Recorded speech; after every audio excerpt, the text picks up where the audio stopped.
Santa Rosa resident. I've got a question for Ling-Ling.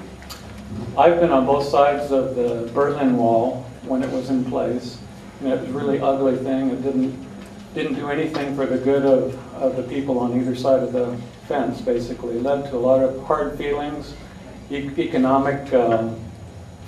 economic situations, and really ugly thing. Have you been in a Palestinian refugee camp?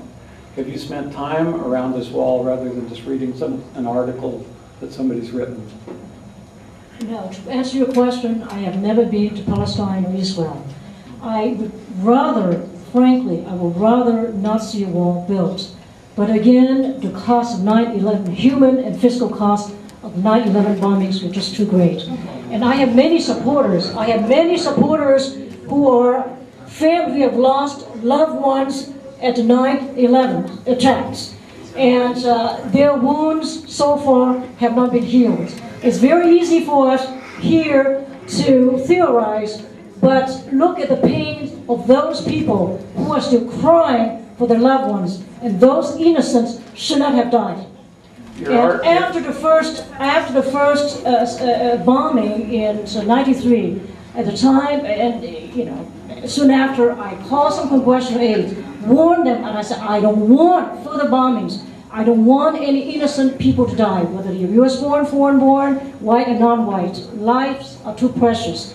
Unfortunately, my warnings fell on deaf ears, and consequently, 9/11's happened. Your article here is promoting a wall like Israel. Correct. Says here. I do. Okay. I do. And I'd ask you to go spend time in a Palestinian refugee camp and really sit there for a week or two and be with the people, and then see if you feel the same way and stop scapegoating everybody else.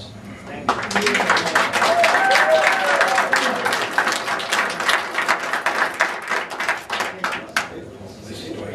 If I may ask a quick question of each of you. Your paper here talks about questions in Mexican real intent to the Mexican government. And I'd like you to, when you get a chance, correlate that with my observation that most of the people who are coming here are being forced off their land, being forced out of their homes and their communities by our agricultural policies, and they're not likely to have much loyalty to a Mexican government conspiracy.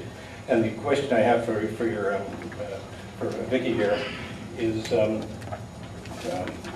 well, I was first going to observe that I don't think you have much to worry about. The policy we've had in place the last 20 years is exactly the policy that the Chamber of Commerce wants. And will continue to be that way, and that both sides are presented in Congress are nothing but red herrings to get people to the polls on both sides. It's a bunch of political nonsense.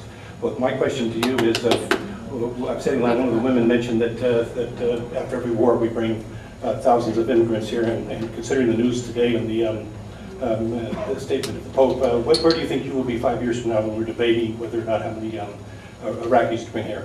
Thank you. So, would you like me to comment, or? Okay.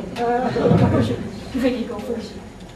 It's really interesting. There's been, the other part of my job is resettlement director for the Diocese of Santa Rosa. And we get a very few number now of refugees that are fleeing persecution. And there's been very, very little talk of refugees from Iraq. A few Iraqi Christians, not to our diocese, but to other places. And, in many ways, unfortunately, our refugee resettlement policy of the U.S. is so tightly tied to our foreign policy that, would there even be an opportunity for Iraqis to resettle here? I have no idea if that would ever even happen. Probably not, given the way our foreign policy is at this point.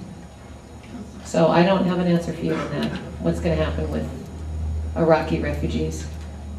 Very, very few are allowed in or even given opportunities to apply. And they certainly, many of them meet the definition of refugee, which is a fear of persecution in their home country based on political, race, religion, or social grouping. But they're not identified by the U.S. State Department